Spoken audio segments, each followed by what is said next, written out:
자, 오늘 우리가 소우댓 구문에 대한 이야기를 좀 해보고자 합니다. 다시 소우댓 구문인데요.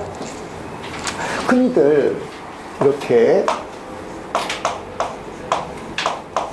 소우댓 구문이다 이렇게 이야기를 한단 말이죠. 그런데 이 소우댓 구문에는 크게 세 가지 유형의 소우댓 구문이 존재합니다. 우선 문장이 있고 so라는 부사가 존재하며 그 뒤에 형용사나 부사의 성질을 갖고 있는 단어나 단어들이 존재합니다. 이럴 때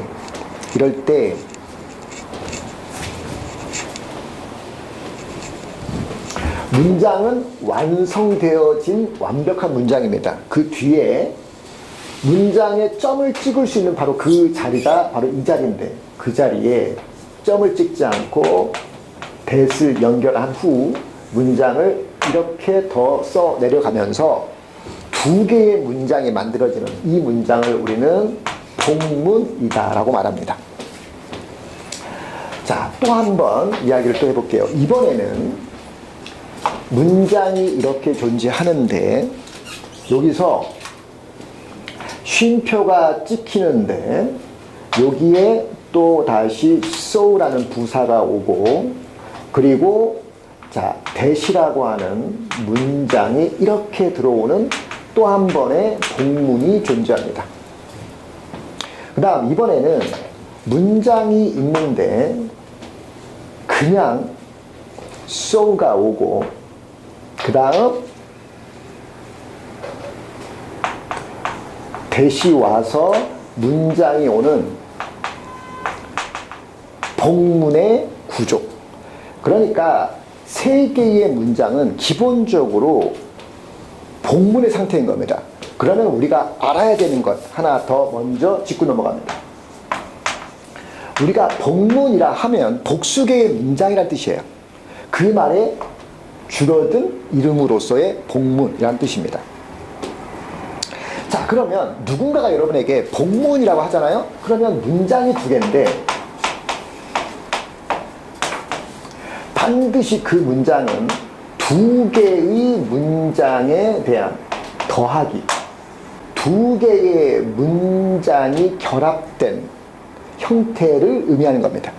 그러면 반드시 뭐냐? 하나는 주인이 되는 문장. 그래서 문장을 절이라 말하므로 주절. 그러면 주인이 못 되는 문장이 하나가 있다는 거죠. 마치 하인처럼 뭔가에 붙들린다. 그래서 종속절이라고 말합니다. 자, 이 종속절의 경우는 크게 두 가지의 종속절의 품사, 종속절이 가질 수 있는 두 가지 품사의 성질이 있습니다. 하나는 명사절 품사의 성질상, 또 하나는 부사절. 이렇게 두 가지의 품사의 성질을 가질 때 우리는 그걸 합쳐서 종속절이라 말하고, 주절과 종속절이 결합된 문장을 우리는 복문이라 말합니다. 그러면 지금 형태로 나와 있는 이 상태의 복문은 전부 누구냐? 바로 부사절과 관련되어 있는 바로 그런 복문입니다. 다시 부사절과 관련되어 있는 바로 그런 복문이다 라는 뜻이에요. 자, 그러면 지금부터 등장하는 요 부분들 전부 다 부사절입니다. 그리고 종속절입니다. 이 부분도 마찬가지예요. 부사절입니다. 그리고 종속절입니다. 그리고 이 부분도 역시 부사절입니다.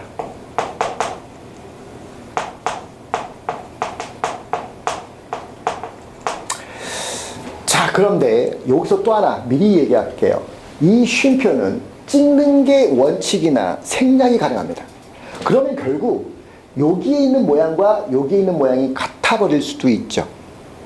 그러나 뜻이 다르거든요. 그러면 이 쉼표가 없었을 때의 얘와 그리고 얘를 어떻게 구별할 거냐? 문장의 뜻, 행간의 너머에 있는 의미, 속뜻이죠. 그 속뜻과 이 문장이 가지고 있는 속뜻, 그리고 마찬가지로 이 문장이 가지고 있는 단순한 해석이 아니라 여기에 들어가 있는 속뜻과 이 문장 속에 들어가 있는 행간 너머에 있는 속뜻의 관계 속에서 예인지, 예인지가 구별이 돼야 됩니다. 그건 전적으로 읽어내는 사람의 수준, 학력, 지적 능력에 따라 달라질 수 있는 거죠. 그렇기 때문에 그런 걱정을 하는 만약에 문장을 쓰는 사람이 있다면 이걸 써줄 거예요. 그러나 그 걱정 없이 알아서 읽어낼 거다라고 생각이 들었다면 이 쉼표를 생략할 수 있는 거죠.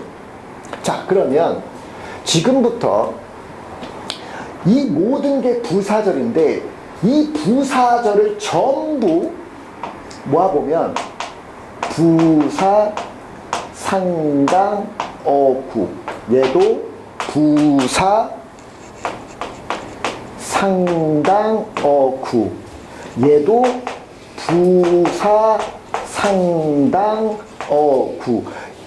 우리가 지금 계속 뭐에 대한 이야기를 하고 있느냐. 자, 우리가 지금 계속 무엇에 대한 이야기를 하고 있느냐. 부사, 상당, 어구에 대한 이야기를 해야 된다라는 것을 이제 알게 되었습니다. 그러면 부사, 상당, 어구 할 때 이 개념을 먼저 알아야 되죠. 이거에 대한 디테일한 설명이나 문법적 의미를 알기 전에 이 구조상에서 부사, 상당, 어구가 무엇인가를 알아야 이제 그 후에 개별적으로 얘네들을 구체적으로 알아갈 수 있다라는 것이 됩니다. 즉 부사, 상당, 어구란 무엇이냐? 이 말 속에, 요거 속에 많은 정보가 들어가 있습니다. 그래서 항상 우리가 영어 문법 배울 때는 이름에 있는 정보들을 모두 다 이해하고, 즉 이름 속에 담겨져 있는 정보들을 충분히 이해하고 그 문법을 배우러 가야 됩니다. 우선 여기서 등장하는 어구란 모양을 표시한 거예요. 즉 단어 한 개, 또 단어들, 개수 제한 없습니다. 2개, 3개, 4개, 5개, 6개, 7개, 8개 상관없습니다. 자, 그 단어들의 모습, 그리고 심지어는 문장의 모습도 이 어구라는 말 속에 모두 포함되어 있는 겁니다. 사람들은 단어 하나일 때를, 사가 뭐야? 단어 한 개죠. 그래서 단어 한 개일 때를 우리는 부사, 단어들일 때를 우리는 뭐라고 말한다? 부사구. 문장일 때를 절이라고 하잖아. 그래서 뭐라고 말합니까? 부사절이라고 하는데, 이 상당이란 말, 이 상당이란 말은 같다란 뜻이에요. 그러면 앞에 있는 부사가 보입니까? 즉, 이 말 뜻은 부사의 성질 또는 문장에서의 역할을 단어 하나가 또는 단어들이 또는 문장이 요 부사가 해야 될 역할을 문장 속에서 한다는 뜻입니다. 이해되는 거 맞습니까? 그러면 자 보세요. 이 세 가지 유형 다 여기 보면 뭐가 있습니까? 마침표가 있습니다. 문장 끝났다는 겁니다. 문장 끝났죠. 문장 끝났습니다. 그러면 이 마침표는 뭐라고 얘기하고 있냐면 나에게 진짜 주인공이 되는 문장은 하나야 라고 말하고 있습니다. 문장이 2개 있고 문장 2개 있고 다 문장이 2개 있는데 이 점 마침표가 알려주고 있는 건 뭐라고 합니까? 여기에 있는 부분들을 우리는 뭐라고 말한다? 주절. 여기 있는 것을 주절. 여기에 있는 것을 우리는 주절이라고 말을 하는 겁니다. 그러면 방금 보세요. 앞으로 이제 다음 시간에 제대로 배우게 되겠습니다만 부사, 상당, 어구가 되기 위해서는 즉 문장 속에서 즉 문장이 부사절의 역할을 한다는 게 바로 뭡니까? 이런 역할을 한다는 겁니다. 그럼 여기서 말하는 문장이란 누구냐? 잠깐만. 여기서 말하는 문장은 누구죠?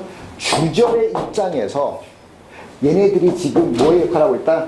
부사의 역할을 하고 있다는 뜻인 거죠. 이해되는 거 맞니? 자, 그러면 부사 상당 어구를 배우려고 우리는 하게 될 텐데, 부사 상당 어구가 되기 위한 조건이 뭐라고 했습니까? 자, 생략 가능하다. 조심할 것. 생략 가능하다는 말은 그냥 단순히 생략 가능하다는 말만 기억해서는 안 됩니다. 이건 전부 문장 안에서 움직이는 거죠. 생략 가능하다는 게 과연 뭘까? 이 말을 이해해야만 제대로 된 진짜 문법을 할 수 있습니다. 생략 가능하다는 게 뭘까요? 문장의 가장 중요한 성분, 형식을 결정할 수 있는 성분, 그것이 누구죠? 서술어인데 그 서술의 주인공이 되는 단어를 우리는 뭐라고 부른다? 시작? 본동사라고 말합니다. 그러면 그 본동사가 알려줄 수 있는 정보가 총 몇 개다? 5개가 있습니다. 누가 했느냐? 그것을 주어의 인칭과 수, is 쓸 거야, are 쓸 거야, has 쓸 거야, have 쓸 거야. 이런 모든 것들이 야 이거 3인칭 단수냐? 아니냐? 복수냐? 이런 주어의 인칭과 수를 알려주고 있는 정보 하나. 다음 두 번째 정보가 뭐죠? 언제 그 동작이 일어났느냐? 시제죠. 그 다음 세 번째는 뭐죠? 이 주어 입장에서 이 동작을 할 텐데 알아서 한 거야? 아니면 누가 시킴을 당해서 한 거야? 이걸 우리는 뭐라고 불러? 능동태냐? 수동태냐? 네 번째 정보는 뭐죠? 주어가 그 동작을 할 텐데 하겠다라는 거야? 안 하겠다라는 거야? 맞다라는 거야? 안 맞다라는 거야? 좋아한다라는 거야? 좋아하지 않는다는 거야? 라고 하는 긍정과 부정의 정보를 갖고 있어야 됩니다. 5번째가 뭐죠?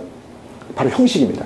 여기서 중요한 건 바로 그 5번째 정보인 형식을 서술의 본동사, 주인공이 그 결정을 내려줍니다.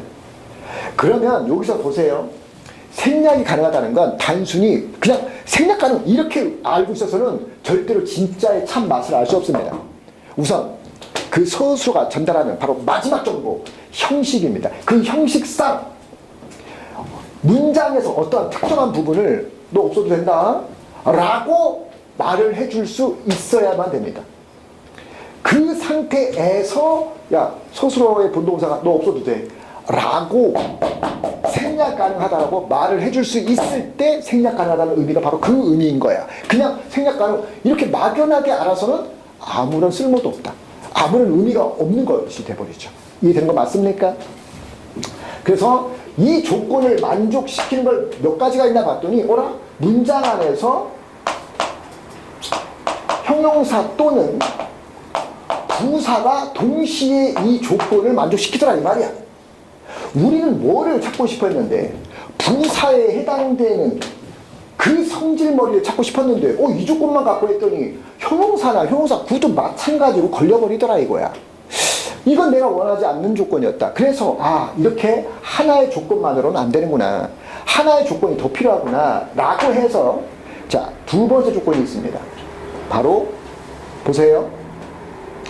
단어 한 개, 단어들 문장인데 얘네들이 생략을 해도 된다라는 전제 조건 하에서 이것들이 가지고 있는 속뜻입니다. 자, 볼게요. 내 생일날에 시간의 의미죠. 내 고향에서 장소죠. 책상 위에서 천장 아래서 나무 아래서 구름 위에서 장소죠. 이런 모든 일련의 그 단어나 단어들 심지어는 문장이 가지고 있는 그 속뜻입니다. 행간의 의미가 지금부터 말할 그 의미 안에 들어오면 우리는 그 모든 것을 단어 하나든 단어들이든 문장을 우리는 뭐라고 말한다 시작? 부사 상당 어구라고 말한다는 거죠. 이걸 쪼각쪼각 쪼갤 것의 성질이 아닙니다. 어떤 선생님들 막 쪼개놨던데 어떻게 문법을 쪼갭니까? 다 이어져 있는 걸 어떻게 쪼개서 전달이 됩니까? 불가능하단 말입니다. 한꺼번에 동시에 가야 됩니다. 그래야 개념이 이해됩니다. 손상을 받지 않습니다. 어떻게 쪼개놓습니까? 자, 다시 갈게요. 그 속뜻을 봤더니 이해하기 쉽도록 자 해볼게요. 처음에 시간, 장소, 원인, 결과, 목적, 혼자 외톨이. 그 다음 조건, 양보, 정도, 방법, 기타 외에 추가, 원인 대신에 이유, 그리고 판단의 근거. 우리가 자꾸 혼동합니다. 우리나라 사람들이 특히 혼동하는데, 우리나라 사람들은 원인과 이유는 같다라고 판단합니다. 하지만 영어 문법에서 이거 되게 조심해야 됩니다. 여기서 말하는 이유는 우리가 알고 있는 이유가 아닙니다. 그래서 원인이라고 착각하면 안 되는데, 뭐의 이유였느냐? 판단이라는 의미가 있는 상태입니다. 판단의 이유, 판단의 근거, 바로 이 두 녀석은 같은 겁니다. 이 둘은 같은 거야. 그런데 이 단어를 빼버리고 나니까 자꾸 우리는 착각하는 거지. 원인하고 이유는 같은 거 아니야? 너 오늘 늦은 원인이 뭐야? 늦은 이유가 뭐야? 그럼 같은 말이죠. 그때가 우리 쓰는 말은 둘이 같은 의미로서의 원인과 이유였단 말이야. 우리가 생각할 때는 그렇게 써요. 그렇게 생각을 해요, 항상. 그런데 지금 영어 문법에서는 그게 아니었던 거죠. 이 판단이라는 말의 의미가 정말 중요했단 말이에요. 이거 없이 그냥 이렇게 맹목적으로 가르치니까 머리가 아픈 거죠. 왜? 연결이 안 되고 의미 전달이 안 되니까. 어떤 문법서를 보면 이유 가로 열고 판단의 근거. 아니, 판단을 왜 근거 앞에만 둡니까? 이유 앞에 둬야 우리가 헷갈리지 않을 텐데. 맞아, 안 맞아? 자, 그리고 그거 외에도 추가적인 것들이 몇 개가 더 있습니다. 하지만 우리가 이 부분을 온전히 이해했다면 설령 그런 것들이 나오더라도 우리는 자연스럽게 이거 부사 상당 어구네 라고 말할 수 있는 거죠. 자, 속뜻 가렸습니다. 뭐뭐 때문에 결과 결국 뭐뭇이 되다. 그 다음 무엇을 위해서 또는 뭐뭐를 하러, 이런 느낌이면 다 됩니다. 조건, 만약 뭐뭐라면, 양보는 비록 아무리 뭐뭐일지라도, 정도는 뭐뭐 할 만큼 뭐뭐 할 정도로, 그 다음 방법, 방식으로란 뜻이에요.